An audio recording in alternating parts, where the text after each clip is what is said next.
నా కెరీర్లో, నా జీవితంలో అత్యంత ఆప్తులైన వారిలో శ్రీ కోడా శ్రీనివాసరావు గారు ఒకరు. నేను నా చిన్నతనం నుంచి ఆయనతో నా ఒక్కడికి పరిచయం ఉండడం కాదు, మా నాన్నగారు ఆయన స్టేట్ బ్యాంక్లో పనిచేసేటప్పుడు మా నాన్నగారు రిజర్వ్ బ్యాంక్లో పనిచేసేవారు.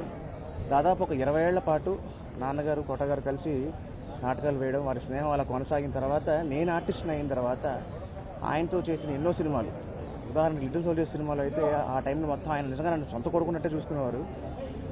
అసలు ఆయన ఎంత గొప్ప ఆర్టిస్టు అందరికీ తెలిసిందే. చాలామందికి తెలియని విషయం ఏంటంటే చాలా గొప్ప వ్యక్తి, ఆయన చాలా గొప్ప వ్యక్తిత్వం ఉన్న మనిషి. అలాగే